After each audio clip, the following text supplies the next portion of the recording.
Technology is rapidly changing the way students learn and the way educators teach in the 21st century. As the COVID-19 pandemic continues, teachers and students of all ages are relying on digital platforms for learning. There are three most observed trends and challenges which parents, students, educators, education institutions are facing nowadays. First, the remote learning tools and equipment to support online classes and materials now and for the several school years to come. Second, cloud collaborative learning technologies for students and teachers with least distraction from learn from home setup. Third is the cybersecurity threats and remote IT management to support educators and students remotely and instantly. ASUS provides the education solutions to overcome these challenges, harness trends, and empower students, educators, and learning institutions. ASUS Windows 10 laptops, such as the new education laptop ASUS VR1100, are affordable and easy to manage, ideal for schools who are on a minimum budget. The versatile and flippable ASUS VR1100 offers a touchscreen feature, making module creation, document signing, and interactive applications easier for teachers. ASUS VR1100 features innovative ASUS AI noise cancelling technology that employs machine learning in order to isolate unwanted noise from human speech. Google Chromebook, such as the ASUS C436, has access to G Suite that provides productivity apps to keep students and teachers connected and empower them to collaborate and communicate.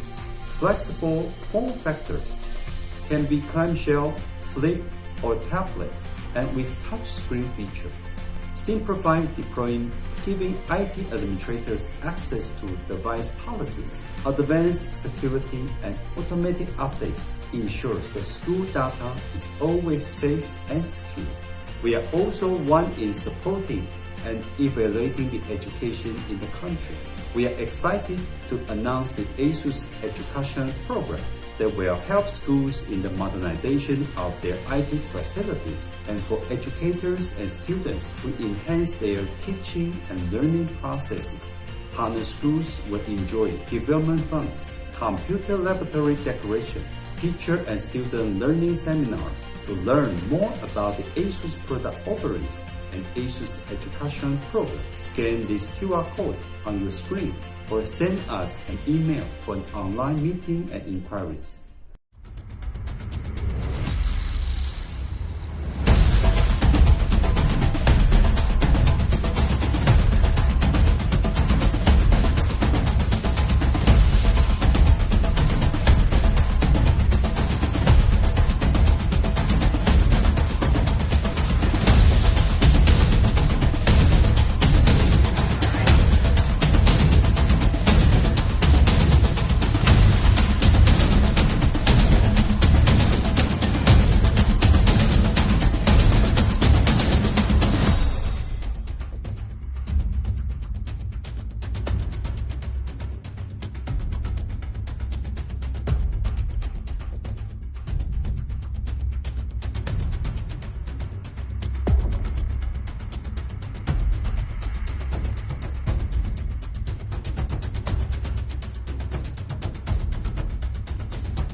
The Philippine Daily Inquirer would like to thank the following sponsors for making this live stream event possible. APEC, we help create a future that gets better each day. ASUS Business, trust the expert. Diwa Learning Systems Incorporated, innovation in education. PLDT, smart, simple, smart ako. Toyota. We'd also like to acknowledge the organizations that have partnered with us. Thank you to... We'd also like to thank Inquirer.net, Mega Mobile, and Inquirer Academy.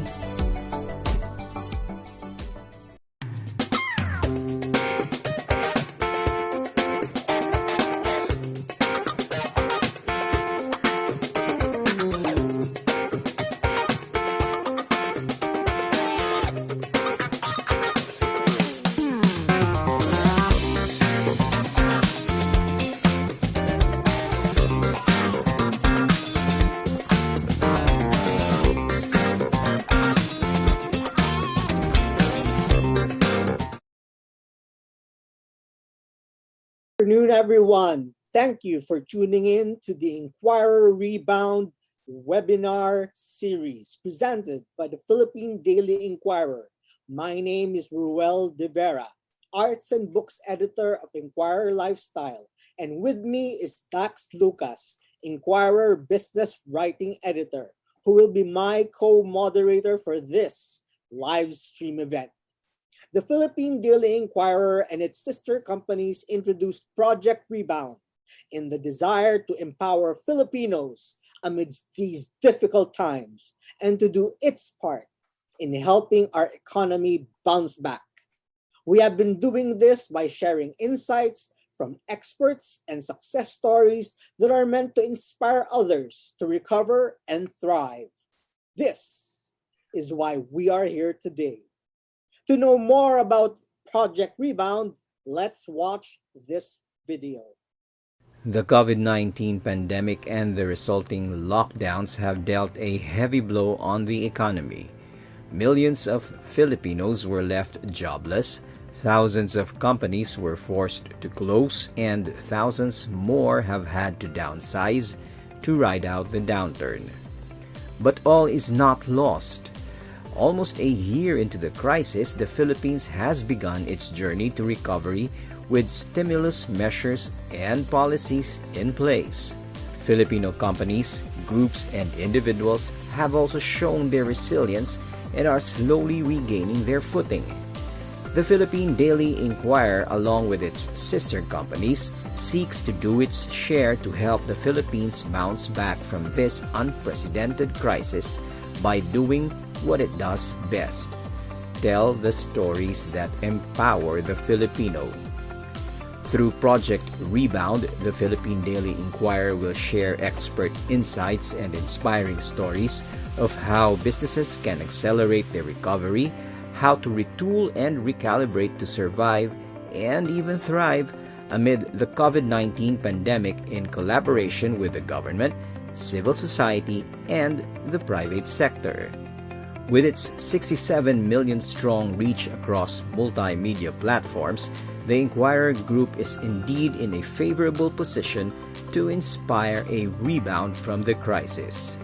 Together, we can and will overcome. This afternoon, our topic is Empowering Minds, Bridging Gaps. Learning institutions adapt to the new normal. So we all know that our education system is one of the most affected sectors of the country during this pandemic. Every single student from the primary to the highest levels faces unprecedented challenges in keeping the learning process going. Every parent is affected, every educational institution is affected, every regulator and sectoral advocate, all stakeholders. So we are here today to hopefully provide clarity to our audience who need to understand what lies ahead and even beyond this pandemic. So please stick around. Rui? Before we introduce our guests, we would like to give an exclusive offer to our viewers. You, can get a free 30-day trial of the Philippine Daily Inquirer's digital edition Inquirer Plus. We are flashing the details on your screen so you can see how you can get this free trial. You can also visit shop.inquirer.com.ph to know more about Inquirer Plus. Now it's time to introduce our guests for today's session. Our first speaker is Brian Belen. Dr. Brian Belen is the president of Diwa Learning Systems Incorporated, or Diwa, which for almost 40 years has provided Philippine basic education schools with innovative curriculum-aligned educational resources. Diwa's products include K-12 textbooks in both print and digital formats, supplemental educational magazines such as Batobalani for Science and Technology, the best-selling science magazine for high school students, Checksbox, an adaptive assessment portal, and Henyo e-learning, the Philippines' first and only fully integrated learning management system for basic education. Good afternoon, Brian. Good afternoon. Hi. Thank you, Brian. Now we have our next speaker, Cynthia Bautista. Dr. Cynthia Bautista is currently the Vice President for Academic Affairs of the University of the Philippines System and a member of the Board of Trustees of the Philippine Institute of Development Studies. In her stint as Professor of Sociology, she led various multidisciplinary interinstitutional and international research teams in exploring a wide range of social and political economic concerns. She also served as longtime executive director of the University Center for Integrative and Development Studies, the UP Systems Policy Research Unit, and dean of the College of Social Sciences and Philosophy before her secondment to the Commission on Higher Education as commissioner from March 2012 to September 2016. Good afternoon, Dr. Bautista.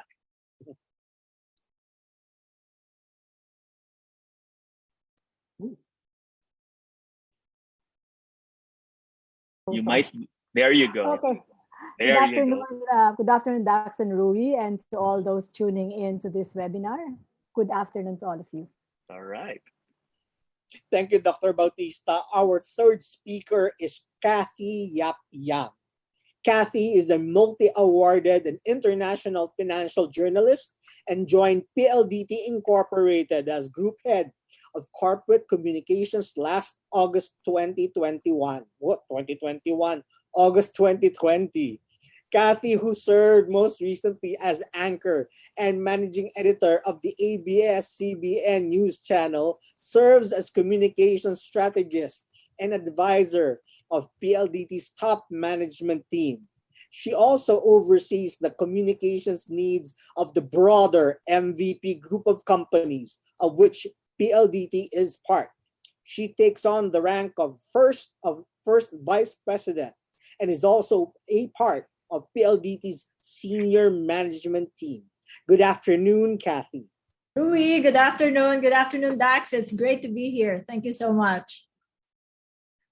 And for our final speaker, we have Diane Fajardo. For almost a decade, Faj has managed education-related projects that provide scholarships for pre-service teachers and skills training support for out-of-school and unemployed youth. She is also experienced in communications and policy advocacy campaigns, given her development communications degree from the University of the Philippines, Los Baños, and Masters in Public Policy from the Lee Kuan Yew School of Public Policy of the National University of Singapore. Good afternoon, Faj. Hello, good afternoon, Dax and Ruel, and all those tuning in. Thank you, everyone. Thank you for joining us this afternoon, and welcome to our viewers out there. Now we'll get right to it. Let's begin our discussion. Our first question is for all of you. We'll begin with Brian, followed by Dr. Bautista, Cathy, and then Fach. First question, how would you describe the current educational system in the country today, and how are schools adjusting to the online distance learning? I'll repeat that. How would you describe the current educational system in the country today, and how are schools adjusting to the online distance learning? Let's begin with Brian. Thanks, Rui. Well, actually, I was thinking about this. Diwa's been around for almost 40 years. I've been involved in the business for about 20. And I can honestly say in that time, the pandemic has been probably the largest disruption to education in recent memory, maybe in history. While the system of education is still the same, I mean, we're still a K-12 country, right? It's really the mode of delivery that has changed. We very quickly, all over the country, had to shift from on-site, face-to-face learning to something that was remote, whether that was done through online channels or through printed media somehow. And all schools had to adjust rapidly, and many of them without much time to actually prepare, with that simple objective, like you mentioned earlier, just to keep education going. So I guess, yeah, it's been a very challenging past school year. There have been success stories. I would say that schools that were willing to be innovative and collaborative with their partners have been more successful than others. And the schools that already began with some experience in e-learning have also been more successful. But in general, I guess everyone involved in the education sector deserves a huge round of applause for just the effort to keep education going and pushing forward in spite of the pandemic. Thank you, Brian. Dr. Bautista?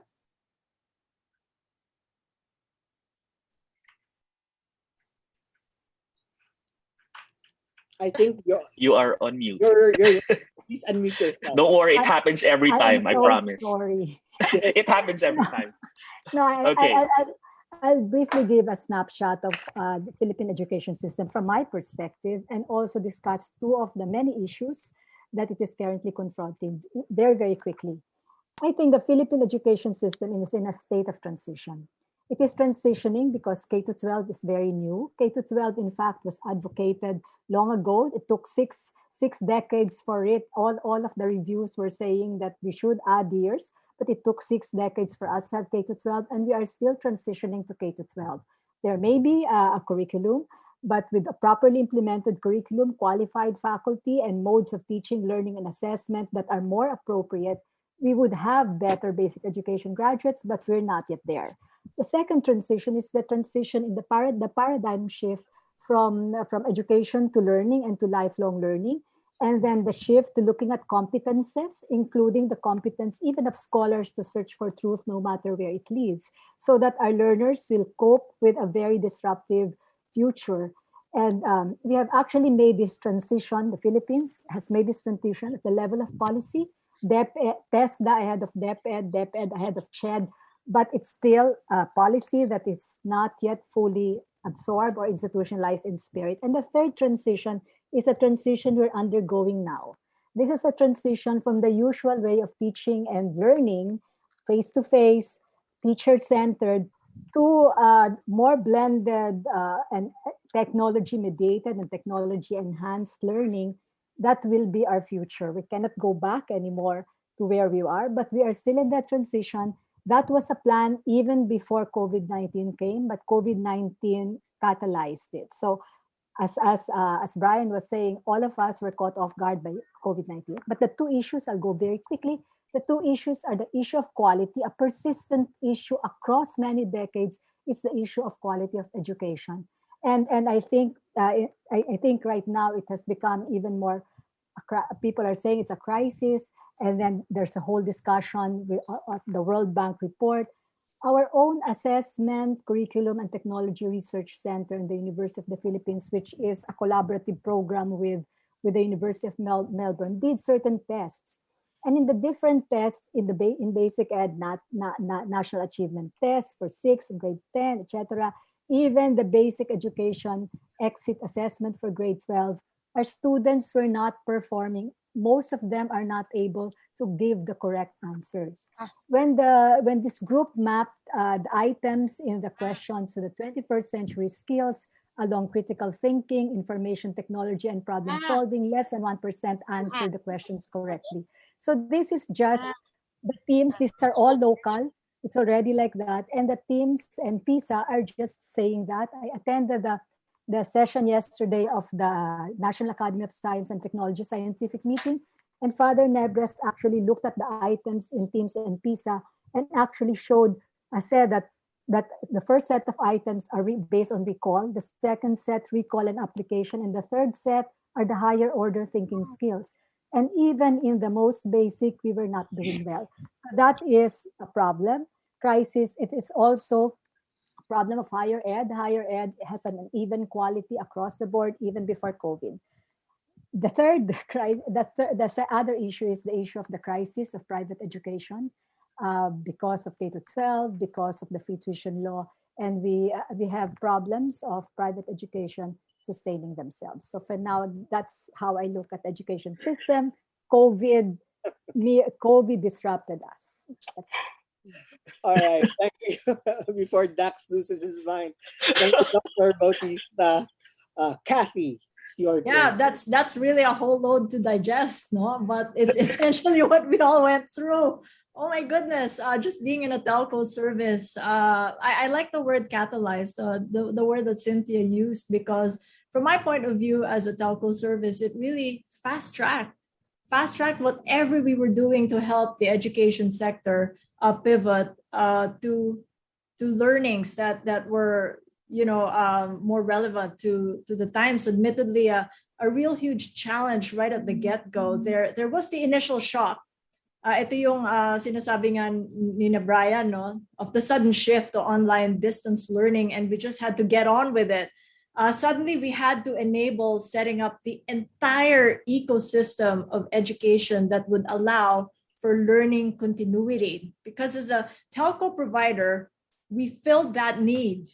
We provided school IT infrastructure, and that included a couple of things. It included the learning management system, the connectivity, the devices. And we also conducted teacher ed tech training and also went into content development, which we've already been doing pre-pandemic. And that along with pedagogy, assessment, engagement programs for both parents as well as students. So what essentially happened was that from our assessment, what really worked out for us is that we've been in this space way before the pandemic. We have a long-standing commitment to support education, and that really surfaced during the pandemic because of that strong relationship with the Department of Education, and they recognize us for that. It helped us move along. And I also like the word collaborations that Brian had surfaced here, because that's really been the key so far in the 1.5 years that we've been trying to figure out how to move to the next stage. So it helped that when we were ready to deploy the new services and solutions to help enable this entire ecosystem, we had the trust and support of all our stakeholders. So from our point of view, and I just wanted to share some statistics, we had early results, and they've really been encouraging, especially with SMART's distance learning initiative. This is the CVIF Dynamic Learning Program. We just did up the maths and over the past 1.5 years and saw that the adoption rate among schools went up 3 times. That's 3 times, or a 927% increase.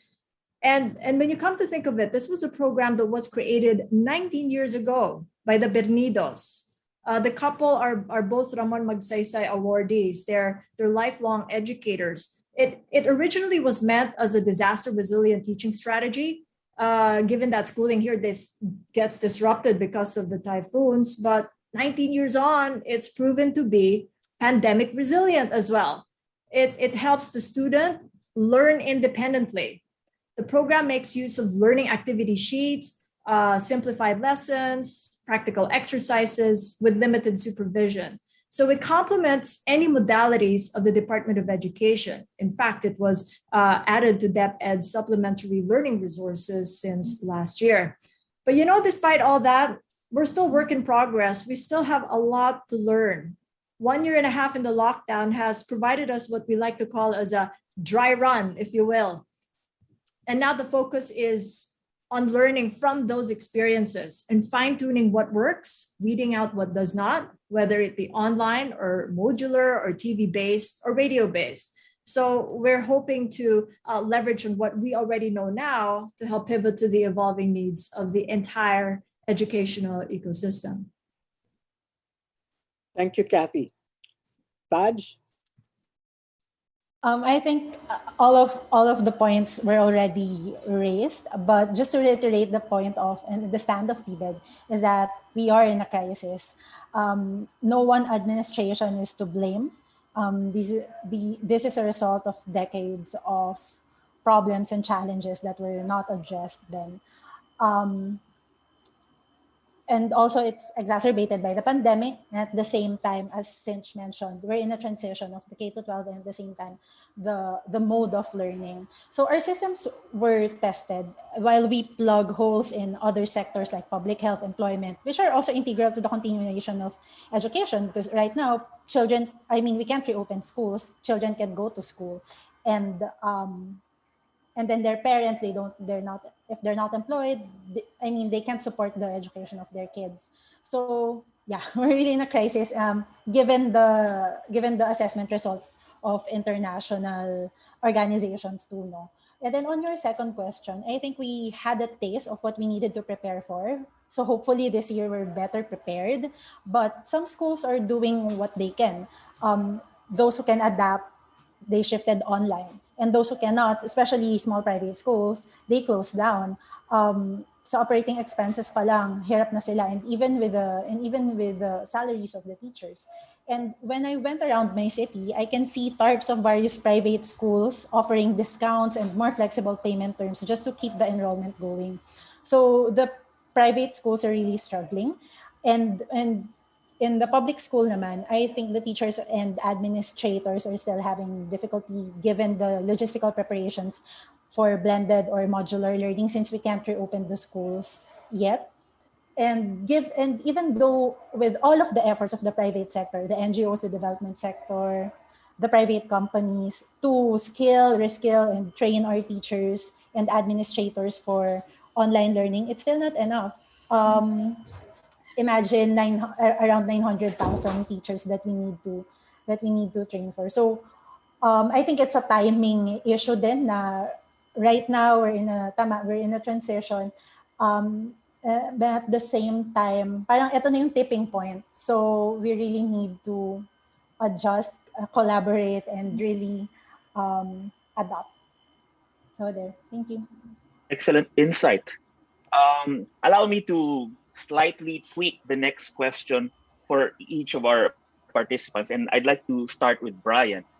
You deal a lot with schools at the basic level, private schools. You say, I'm wondering, from what you hear from them, are we over the hump of the initial difficulty of getting the wheels of the education system turning again? Well, I wouldn't say over the hump because this is the way I think about it. If everybody confronted the same issue, then the issue would be easy to overcome and everyone can move forward. But then, since we've been at this for a while now, we've been doing e-learning at least 15 years. We have a template for assessing how an individual school, whether how to onboard them with our e-learning offerings. And it's the framework for Genio is called the 4 C's. So the first one is community. Is everybody in the school on board with what they want to do? Content. Are the materials appropriate for the classroom? Can they be delivered online? Connectivity. Do they have the right bandwidth and devices and all these things? And of course, the most important, change management. Is everybody properly trained to go in an online or distance mode? And I think, if anything, we've learned over the past year, schools are in different stages with respect to all of these things. Diba? So, are we over the hump? Well, I think just like Faj mentioned, also Cathy, we have 1 year of pandemic education under our belts. everybody now has an idea of maybe how difficult things are. They have a more realistic expectation. They also have an idea of what does not work. But that's a different story from knowing what will work, right? People are still going to have to experiment. People are still going to have to find their way. But the first step is always understanding that if something doesn't work, we can abandon it. And then we can start moving forward to find what does. But I guess some of these issues are indeed systemic. I'm not even going into the whole learning crisis issue, but like I know the telcos are doing a lot on the back end, but then they can't solve every problem. I mean, there are really some areas where they still can't go and set up a cell site, for instance. So unless some of the systemic issues are addressed, to some extent, some schools, some learners, some educators will be doing the same thing over again, and they're just going to have to make do. But we cannot be bogged down by the fear that some people are going to be left behind. I think for everybody in general, everybody has to do their best to push things forward, and then we have to address the issue about laggards and a learning crisis separately. Because if we try to do everything all at the same time, nothing's going to happen to any of us. Agreed. Dr. Bautista, you just piled it on. You just piled it on earlier. Issue upon issue, all of which are important. But I'd like to ask about the most urgent one, the one currently facing the last transition that you mentioned, the one we're facing now. How is the higher education system, that sector, coping with that particular transition? Well, I guess, as Brian put it, all of us were caught off guard in the beginning. But after 1 year, you actually learn. Our actually operative word is iterative. It's an iterative learning process. In other words, we do things, and then right now we're taking stock of what worked and what didn't work. Because we are not really fully online, because not all our students have the capacity. So some of our students right now, because they're not on campus, some of our students live very far and in far-flung areas, and we actually had to print and deliver the course packs directly to them. But I think the systemic issue is internet connectivity. Of course, there are alternatives to internet. TV is one of them, radio is one of them. But because our online systems, our learning management systems are internet-based, then it's a learning connectivity, it's a connectivity issue. And it's not just government. I mean, Brian was talking about telcos, and maybe Cathy here they can't even put up cell sites. But government must also help with the internet connection. If the internet connection is so poor, even if you're well off, but you're located in a place where the connection is poor, you're just going to have problems. So I guess, are we all over the hump? We can't even say, I mean, UP, and we have different CUs and we have different units. I can't even say all our units are already fully adjusted. Everyone is struggling. And the biggest challenge is really the mindset change, diba? You transfer from face-to-face to online, or to the learning mode, the learning management system. Some of us think that that's just a transfer of what you did before, but it's a totally different thing. Diba? You have to know what's essential and what's not. So we are still coping. We're better off now than we were a year ago. I guess that's all for all of us. And it's iterative. We junk what won't work, what didn't work, and we won't know what will really work unless we get into it. I guess that's the, but we are, I think, progressing. Not all over the hump, but progressing. Yeah. Fantastic. Cathy, we are sliding right into your area of responsibility here. The telco issue keeps coming up. Where are we? Where is the telecommunications sector in general, and your group in particular, vis-a-vis where we need to be in providing these services to the studentry?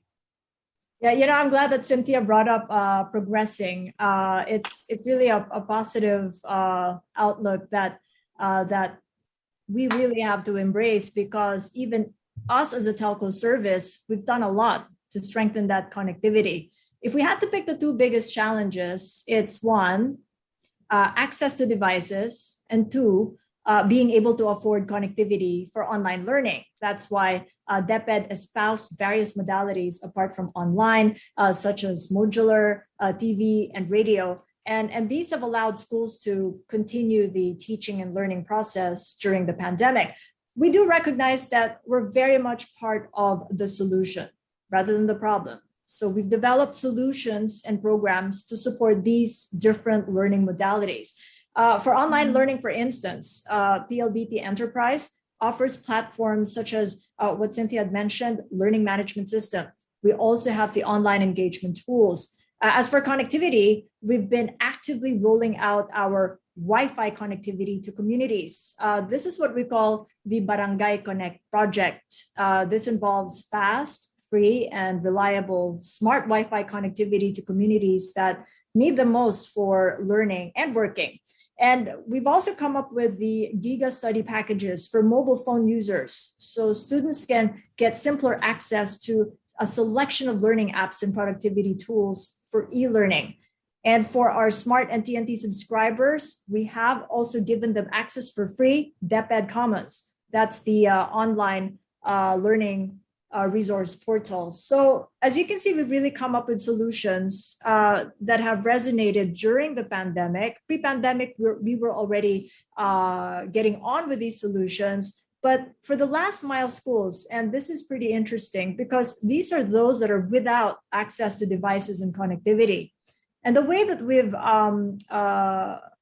solved the issue is to deploy our school in a bag packages. I mean, you must have seen it in pictures, these huge backpacks. School in a bag is a portable digital classroom that contains a laptop and a smart LTE pocket Wi-Fi for the teacher and 10 to 20 tablets for the students, all preloaded with multimedia content. And they are all accessible even offline. So on top of those, we've been actively training the teachers for the dynamic learning program that I mentioned earlier. This flexible pedagogy ensures that students' online learning outcomes do improve, even in a distance learning setup. You have it all planned out. It's like a menu for you just choose, huh? Faj, I was wondering, you mentioned earlier that there seemed to be a disparity between how the private sector institutions and the public sector institutions were handling the whole thing. What's your assessment of how different both sides are? I think it's not just the public and private sector or the schools, even the families, because even before the pandemic, we had 34,000 schools with no connectivity, 5,000 schools with no electricity, and now with the pandemic and the learning shifted inside the homes, and the burden for connectivity and other materials that they need for learning are taken out from the from the household budget. So it's hindi lang public or private school, but also the households, regardless of the income class. And in TechVoc, I also want to highlight TechVoc because it's also part of our education system. No? So in TechVoc, most learners need face-to-face instruction to acquire the competencies that they need to be certified and find a job. So we're experiencing that bottleneck in our project Youth Work. So we want to upskill out of school unemployed youth so that they can be more employable and they can contribute to their families and their communities. But the work-based training part and the certification are really bottlenecks because they need to see their instructors and work with your hands. And the assessors, diba? So, diba, parang how can we add more employable and productive workforce sa sistema if, diba, they can't be certified or they can't train. And on your second question a while ago, in terms of are we past the most difficult stage, I think we're in a crossroad. So I think the first difficult stage, we're past that. But if we don't get our acts together, or if we don't do the necessary steps, I think it may get worse. Because for example, if we don't reopen our school, or at least reopen our schools in areas where there are minimal number of COVID cases, the UNICEF also sees it. If we don't reopen it, UNICEF sees higher risk of child labor, child marriage, early pregnancy, violence, and abuse. And children who don't enroll who won't enroll this school year, it will be more difficult for them to go back. Especially sasabihin nila, behind na ako, nahiya na ako, hindi ko nakasabay yung mga batchmates ko. And just keeping up with the learning that they need to catch up, diba? So it's really difficult. And I agree with Brian that we can only address so much, and parang the crisis needs to be can be a separate discussion. Pero parang where we are right now, we're in the verge of everyone is in the verge of a crisis eh. So parang may mga nahuhuli, pero if we don't act now, yung mga average, they can also lag behind. So yeah, there. Rui, I don't know how to feel. I'm getting a mix of optimism and a sense of foreboding at the same time. Sorry if I'm the negative one here. Parang ako yung huli, tapos palaging negative. Pero it's actually both. It's actually both. More to come. Thanks for sharing your optimism thoughts. and worse, yeah. Thanks for sharing your thoughts with us. If you are watching and you have questions, feel free to send them in, and we'll ask our panelists to answer them for you. Surely these are provocative things to talk about. But before we continue with the next part of our program, we're going to have a quick 5-minute break. So please stay tuned for more with Inquirer Project Rebound. The Philippine Daily Inquirer would like to thank the following sponsors for making this live stream event possible. APEC. We help create a future that gets better each day. ASOS Business. Trust the expert. Diwa Learning Systems Incorporated. Innovation in Education. PLDT. Smart. Simple. Smart ako. Toyota. We'd also like to acknowledge the organizations that have partnered with us. Thank you to... We'd also like to thank Inquirer.net, Mega Mobile, and Inquirer Academy. At the core of Toyota Gazoo Racing lies motorsports DNA. Combine that with the Philippines' best-selling sedan, you get the new Vios GRS. Its black accent details and aero kit upgrade capture the feel and excitement on the track. And the 10-speed CVT that exudes the TGR competitive spirit. On the road or on the track, always be ready for a heart-racing, exhilarating ride. The new Vios GRS. Bring on the thrill. Napansin mo ba? Mas madalas ka nang magsabi ng stay safe kaysa bye-bye. At aminin mo, nawili ka sa TikTok, hindi para mapasaya ang sarili, kundi para mapatawang iba. Napansin mo rin ba na palagi na kayong kumpleto pag nagsisimba? At sino mag-aakala na ang daming maglalabas ang internet celebrities ngayon? Ilang pagkain na bang na-order mo? Kahit di ka naman gutom, uhaw ka lang makatulong.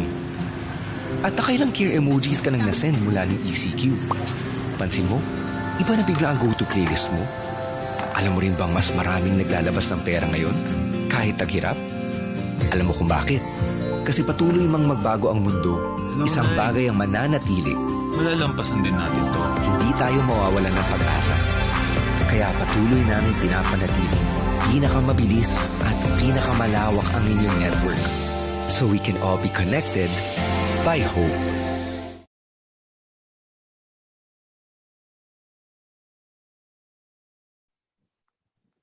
Hello, everyone, and welcome back to tuning in. Welcome back to the Inquirer Project Rebound webinar series presented by the Philippine Daily Inquirer. Moving on to the last part of our online discussion, we have more questions waiting to be answered, and let's start off with this one. Okay, anyone feel free to chime in. This question comes from the Philippine Disaster Resilience Foundation, PDRF. Given the detrimental effects of too much screen time for people, how do you strike a balance between providing adequate educational material online and also allowing for students to take care of their health? It is a real issue, whether you're at the basic education level or college or advanced learning level. Okay. Anyone, please chime in.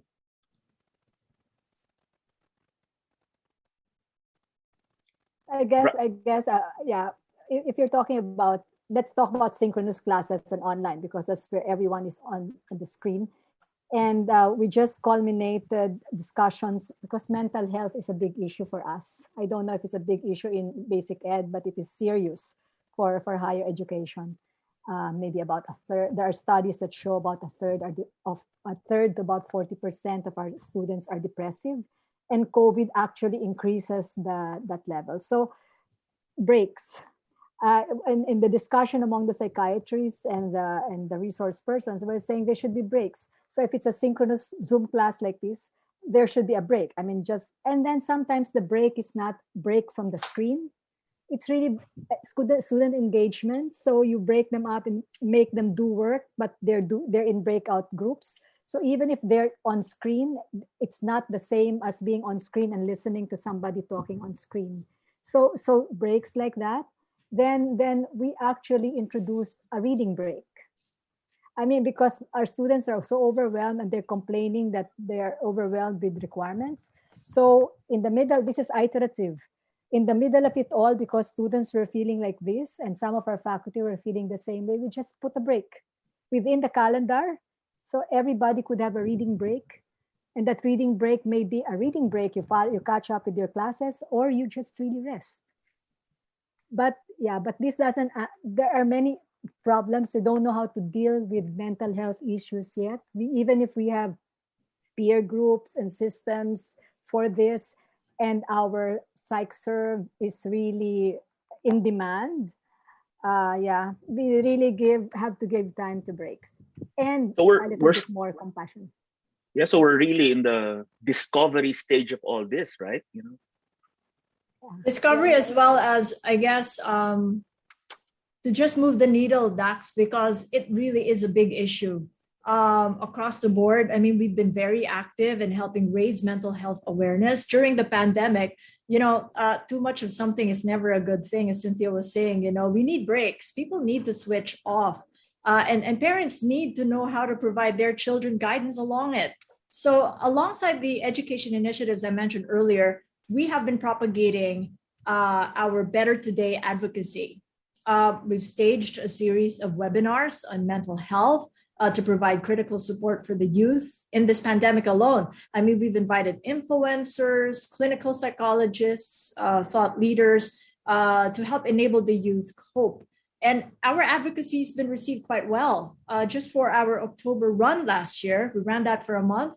We secured 65,000 viewers, and all they wanted to do was just talk about the issue, because it was such a huge taboo that the first way to get over it is to talk about it.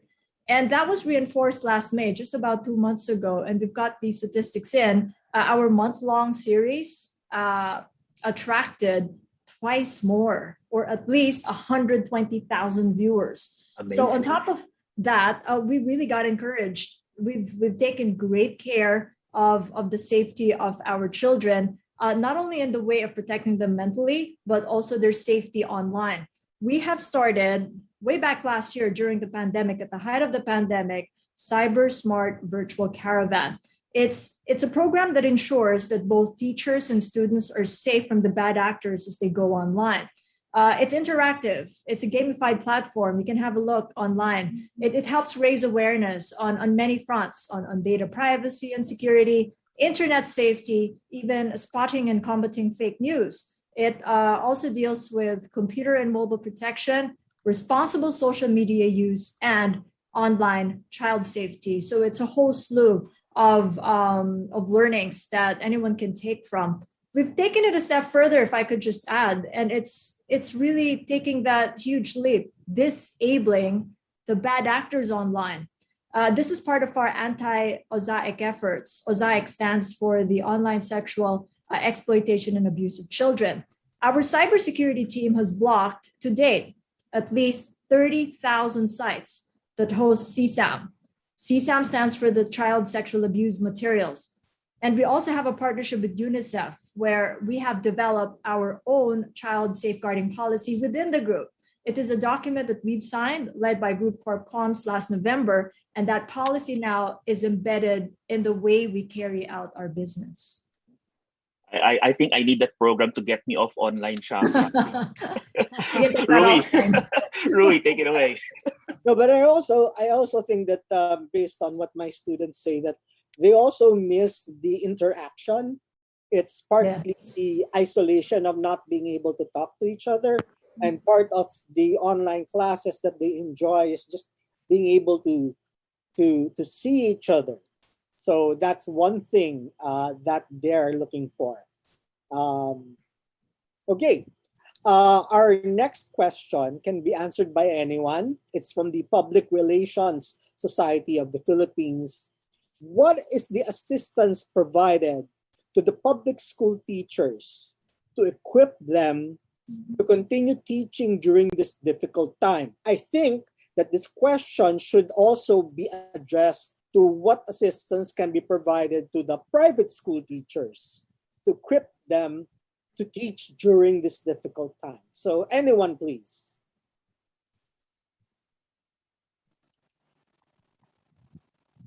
I have a specific case study to share, if that's going to be okay, unless someone wants to go first. Brian, go ahead. Yeah, Brian, I think you were speaking. Oh, sorry. No, Cathy, go ahead, please. I'd be interested to hear the case. This is really interesting because, and we were just in a webinar with the Echelon Development School in Aklan. It's a really interesting story because it's a small private school that almost closed at the start of the pandemic. But because of the program I mentioned earlier, the CVIF-DLP, that makes learning independent for the student and the teacher, they've been able to stay in business. And the lady who attended our webinar, previous to the one that I just attended recently, said it's done her miracles. It's kept her in business, and they're still going on. They're thriving. And I think that is one of the success stories that we can share from one of the solutions that we provided well before the pandemic, and which we pivoted to the need of the private school, because we're very well aware that a lot of the private school teachers have lost their jobs. And we're now working with DepEd, and we're still in the early stages of it to find them a worthy job within the solutions that we provide and the collaboration that we already have going with DepEd. Brian? Yeah, no, I was just gonna comment before Rui adjusted the question.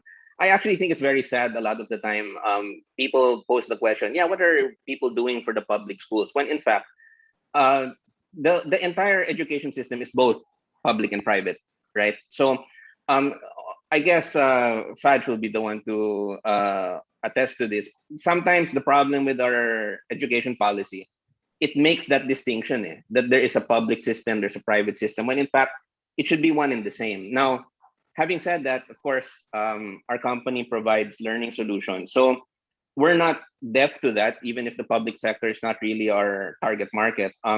When the pandemic struck, one of the things that we did is we unlocked access to one of our learning portals, Diwa Learning Town.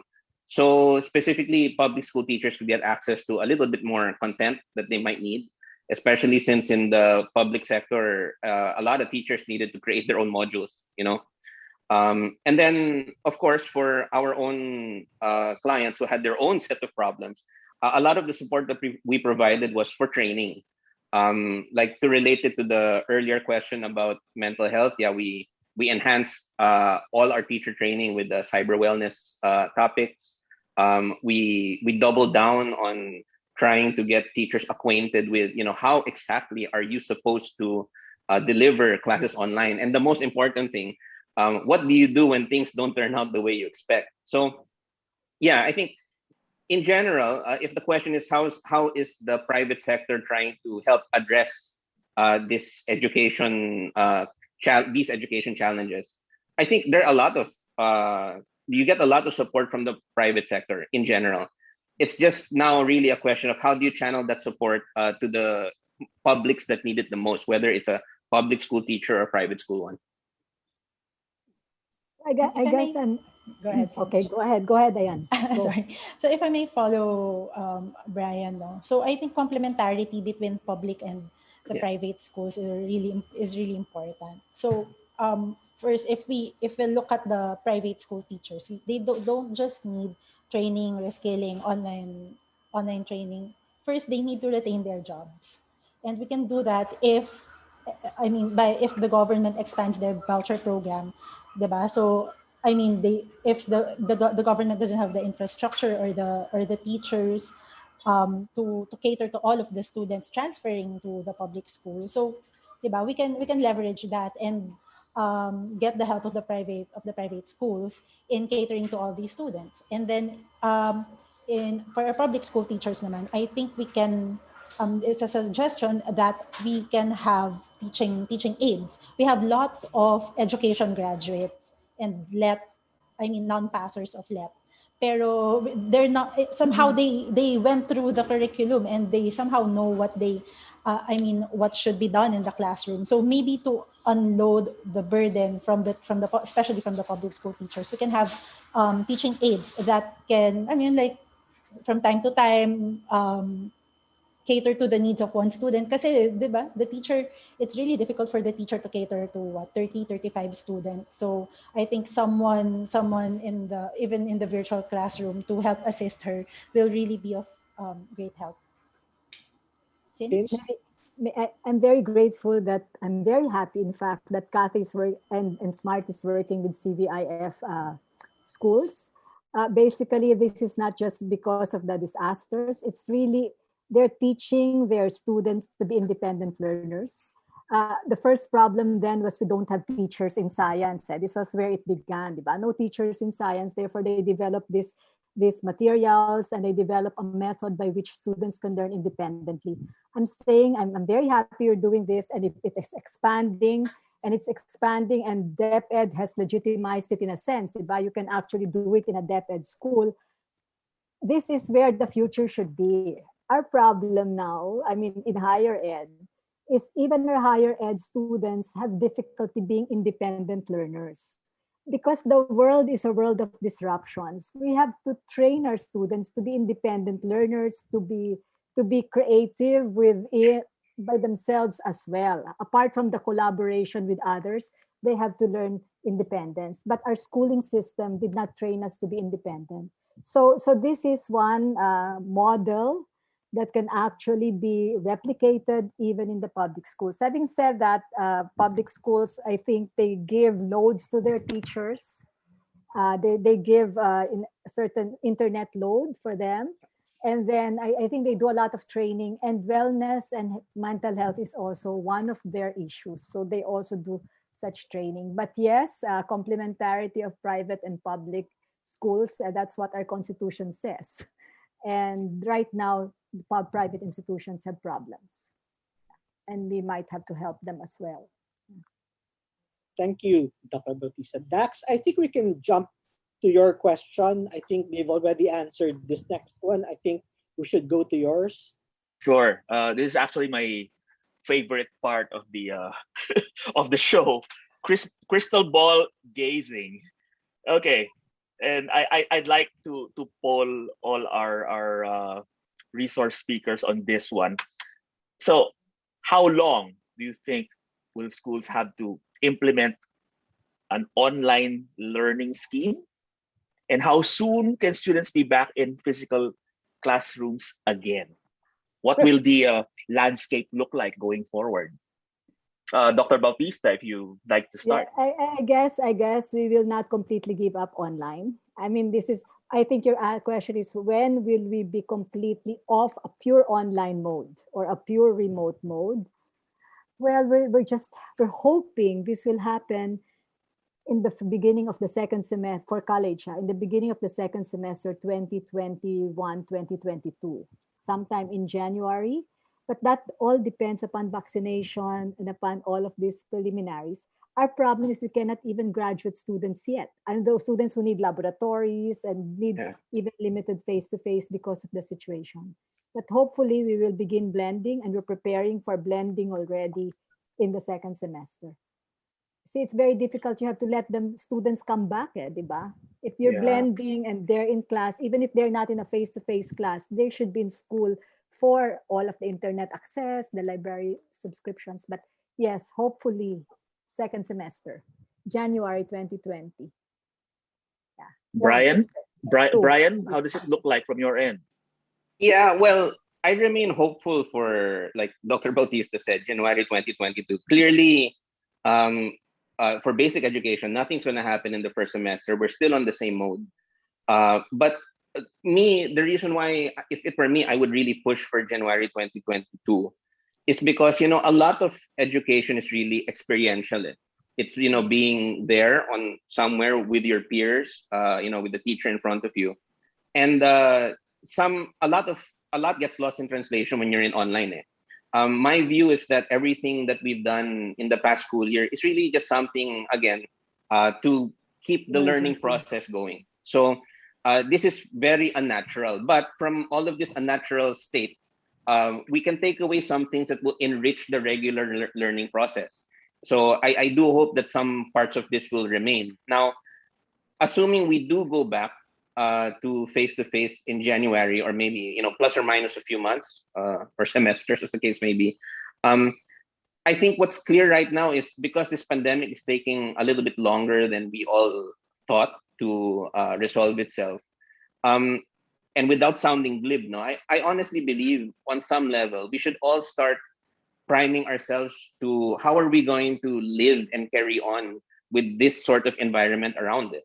And if we manage things, we manage things with science, with data, with uncompromising facts. There should be a way for us to get people back into the classrooms, and maybe not all at once. Of course, we can do it gradually. You start with the more mature learners, and then you work your way down. You don't do it all at the same time. But as long as we're allowed to even explore the issue, then maybe we can come up with a plan. But as it stands now, sometimes the restrictions are just overly restrictive. I see. Faj, what do your stakeholders say about the near-term future? I think as long as the administration believes that the vaccination is the cure-all for all of our COVID problems, we think that the schools won't, or the parents and students would need to bear a little bit more of coping up. But actually, one of our board members who had also experience in running a province, or he was a governor in Mindanao. He actually suggested that maybe the national government can give the decision making to reopen the schools or the economy to the mayors, and because they have a better grasp of the local Makes politics. sense. Yeah. Yeah, kasi it's not But one it will size be fits all. uneven, no? I mean, Yeah, but at the same time, some... but at the same time, there's also, we also understand that 2022 is coming, and even though well-intentioned mayors who want to reopen the schools and keep the economy going, lumabas na yung mga bata, and generally the people will have better mental health. It's really tricky kasi if magluwag ka and the COVID cases rise, it's really detrimental to your career. So it's really tricky. But hopefully the national government can slowly decentralize the decision making. Cathy, I purposely left your optimistic energy for last. From the telecommunications sector, interacting with all these educational institutions, what do they tell you? How does it look like? They're telling us that we have to have the view that online learning is here to stay. So we're along that path, whether we go hybrid or fully online, we're in innovating as the needs shift along the way, because it is the only way we can ensure, from our point of view, that no learner is left behind. Excellent. Fantastic. Yeah, I think that this is something that we saw with the schools that, for example, signed up with Diwa before, which already had some sort of, and with PLDT, which already had some sort of online learning, even if it wasn't their primary learning management system. When the schools physical schools stopped happening, they still had some sort of curriculum to go back to because they had the electronic thing that they could work on. So Cathy's observation that the online learning may be a permanent part. And I think parents now realize how hard their teachers' jobs are at this point. Now, our final question: what else can be done to elevate our educational system, whether online or face-to-face? Big question. Let's start with Brian. What else can be done? Wow, it's a big question. All right. Well, I guess we go back to one of the statements I made earlier. No? Collaboration is very important with all stakeholders involved. Because when I look at it from macro, of course, the default answer should be, well, we need better education policy in general. But on the ground, I think schools in general need to work better with their stakeholders, with their parents, with the kids, with the teachers, and also with their suppliers like us. Because a lot of the time, there are things that schools, especially like for online learning, as the case may be, there are a lot of things schools don't understand, and it might sound easy when people like Diwa or an organization like PLDT Smart goes up to the school and shows all of their offerings. But a lot of these schools you're talking to, they don't have IT departments. They don't have an IT specialist. A lot of the time, the guy who's evaluating this solution is probably the computer teacher, or maybe it's the guy who owns the school. So there's really a lot of hand-holding involved for schools to be able to adopt the right solution for their specific situation. And with the right partner and with the right communication with their own stakeholders, particularly the parents and the students, then it will be a lot easier for the school to implement their vision for what their education should be, right? And I think that's really key, and that's one of the things that we've been working on long before this pandemic started. Of course, it's a lot harder to do it now since we can't even go to the schools to help them out. But I think in general, there is that thirst for pushing education forward in the way that they want. So yeah, I just hope that we can all get over this pandemic sooner rather than later, and return to some semblance of normal where education is exciting and on the frontiers of technology. Raj, what about you? Thanks, Rui. So I'll just share the short to medium term solutions of or the recommendations of PBED that we presented during the learning crisis or state of ed press con.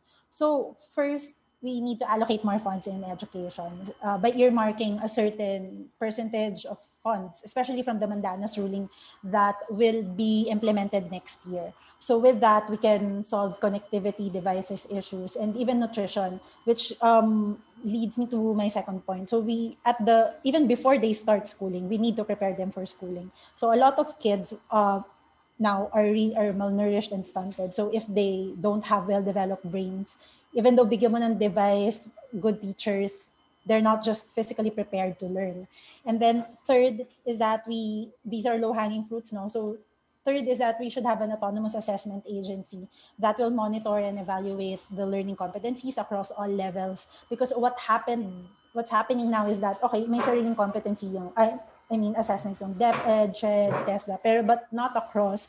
And it's not translating to the competencies that is required for employability of the private sector. So someone needs to see the bigger picture every time.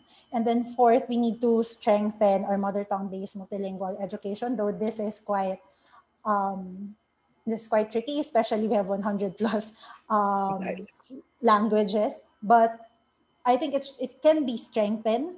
Let the decision making be devolved or decentralized into the divisions or schools. I think, but in essence, it's really important for the children to learn in their lingua franca or first language before they make sense of the world in English or Filipino. So there. And then last but not the least, we need to improve teacher quality, especially in the pre-service. We actually have a bill we proposed a bill in the Congress, which is also filed both in Senate and the Congress or House, wherein it's like Doctor para sa bayan, but it's really for teachers. So we want to attract the best and the brightest into the teaching profession, so that 5 years, 10 years from now, we really have independent thinkers, critical thinkers, and teachers that can usher the learning of our kids, be it online or face to face. Thank you, Cathy. Yeah, this leads me to what we're really focusing on, and this is our dream is really to improve learning outcomes, especially in STEM, and that's something that Cynthia had brought up earlier. Mahina tayo riyan dun sa science, technology, engineering, and math. Admittedly, we're lagging behind in terms of producing STEM graduates. So building a strong foundation in basic education is important for us. There's a need to develop independent learners. We talked a lot about that. And the blessing of the distance learning setup is it has actually forced that to happen, compel everybody to be as independent as possible.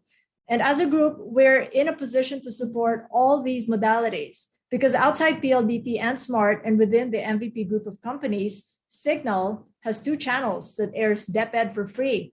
So as a group, we've been in a better position to enable distance learning in the Philippines and also in a better position, we think, to refine and innovate as we go. And we really need collaborators for that. So I appreciate that Brian has again surfaced that word because it's only through collaboration that we've come this far and we're thriving this much in the pandemic.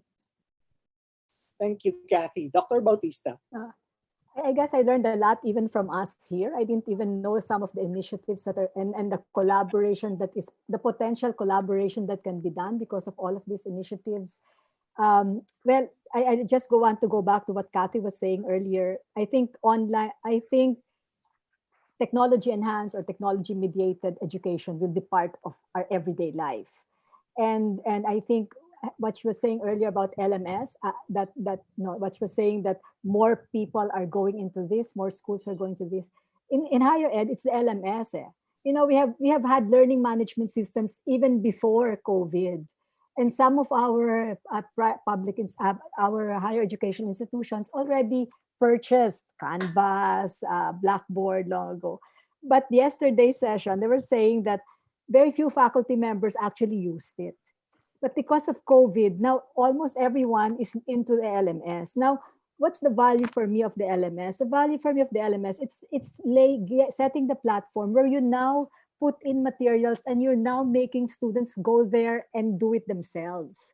So I think for me, I agree with everything that was said here.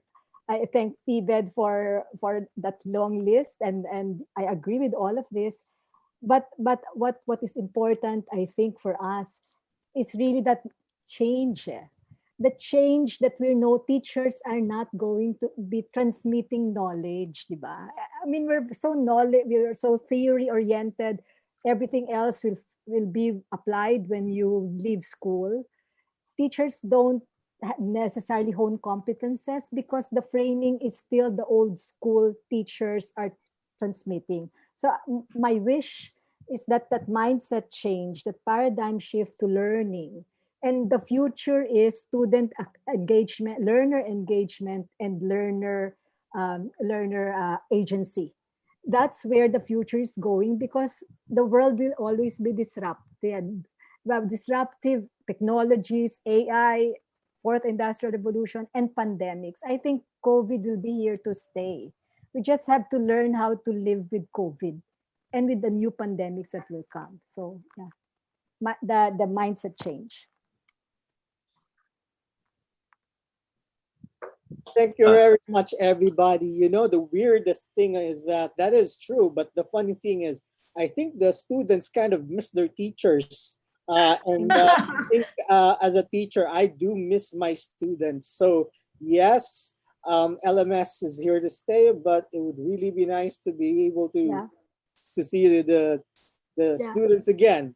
There's so much more to discuss, but sadly, that is all the time we have for this Inquirer Project Rebound webinar. Once again, thank you so much to all our speakers for sharing their valuable insights and their experiences with us.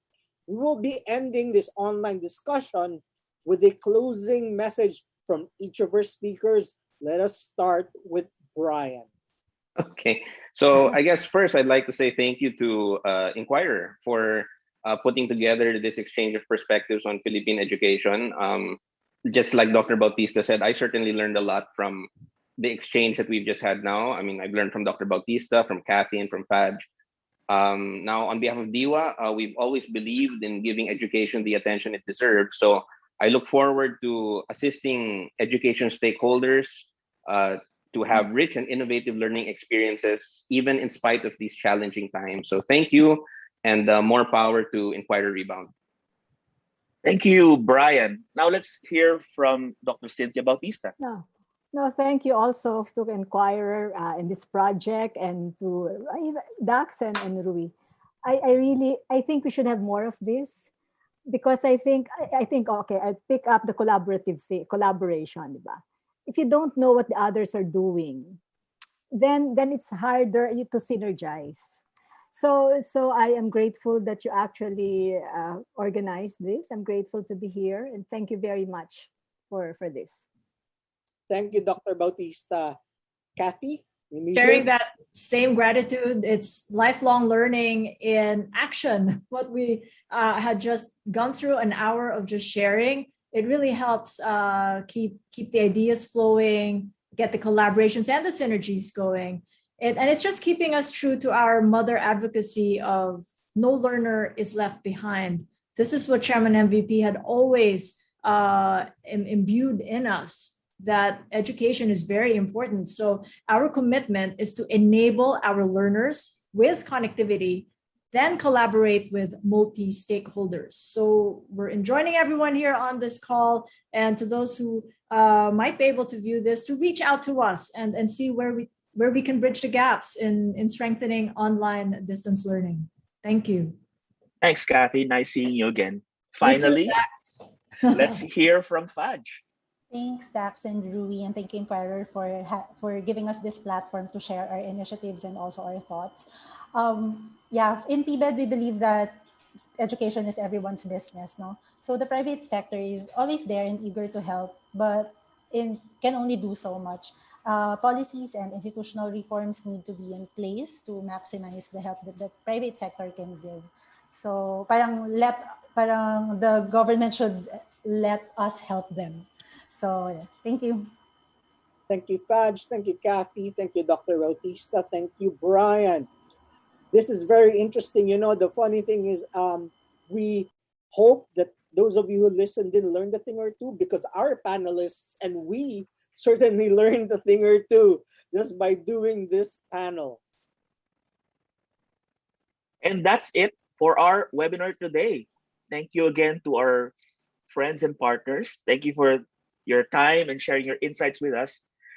And thank you once again for being part of the Inquirer Project Rebound webinar series presented by the Philippine Daily Inquirer. Thank you so much to our viewers. We would also like to thank Inquirer.net, Mega Mobile, and Inquirer Academy. Continue reading the Philippine Daily Inquirer for authoritative news and features. Once again, I am Ruel de Vera of Inquirer Lifestyle. And I am Dax Lucas from Inquirer Business. Thank you for joining us, and enjoy the rest of your day. Thanks, everybody. Have a good day. Take care. Bye. The Philippine Daily Inquirer would like to thank the following sponsors for making this live stream event possible. APEC. We help create a future that gets better each day. ASUS Business. Trust the expert. Diwa Learning Systems Incorporated. Innovation in Education. PLDT. Smart. Simple. Smart ako. Toyota. We'd also like to acknowledge the organizations that have partnered with us. Thank you to... We'd also like to thank Inquirer.net, Mega Mobile, and Inquirer Academy.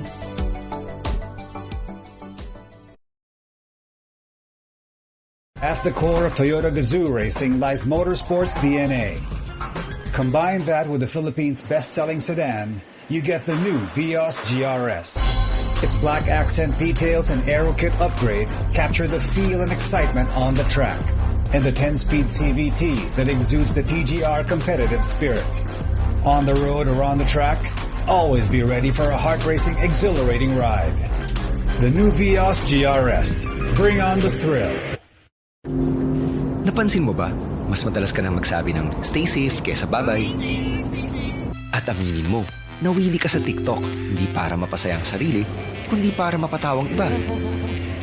Napansin mo rin ba na palagi na kayong kumpleto pag nagsisimba?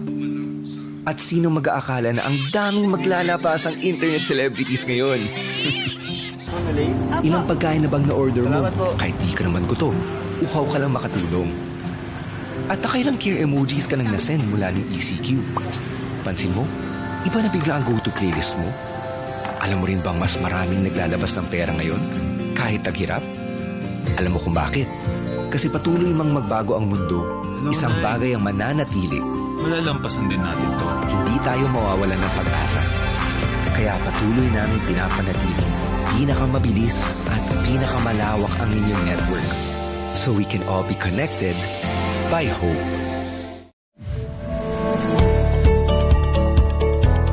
We are Diwa. We make teaching and learning possible all the time, everywhere. Diwa educational resources are designed to make teaching and learning happen in the classroom, at home, or anywhere. Make teaching and learning more fun and engaging with the new Diwa textbooks. Fully aligned with the K-12 curriculum and the Department of Education's most essential learning competencies, Diwa textbooks provide complete and appropriate content that prepares students for higher education or employment. Now, with its new interactive digital format, Diwa textbooks can be broken down into digestible, easy-to-browse modules that include additional visual elements and up to 10 gamified quizzes per module, reimagining the teaching and learning experience for distance education. Provide students with additional knowledge that are interactive, thematic, and interesting with Diwa Supplemental Educational Magazines or SEMs. SEMs are filled with articles and activities and come with a teacher's guide and editorial content that teachers can use as tools in designing effective learning experiences for students in the classroom. SEMs also contain interactive digital activities and can be used as an additional educational resource and reference material to augment students' learning sessions at home. Make meaningful learning experiences beyond the classroom with the power of Genio e-learning. With the ready-made interactive digital resources and add-on contents found inside Genio e-learning, teachers can save time in preparing materials for classroom lectures and discussions. Teachers can also maximize the collaboration tools as well as lesson and test authoring tools available in Genio e-learning so that students can learn safely at home, synchronously or asynchronously. Redefine student learning with Checkbox, our gamified assessment portal for grade school and junior high school students. Checkbox contains gamified drills that can be used in conducting quizzes and seatworks, providing teachers and students with a blended learning environment. Using the tools and features in Checkbox, teachers can create tailored activities as well as monitor learners' performance in real time, helping students develop mastery in 5 major subject areas, anytime, anywhere, and on any device. With Diwa's educational resources, teachers continue to be frontliners in nation building. Students become active contributors to the country's progress. And schools create a teaching and learning environment that defies any boundaries. Together, we give education the attention it deserves all the time, everywhere. We are Diwa. We move the nation forward through education.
Technology is rapidly changing the way students learn and the way educators teach in the 21st century.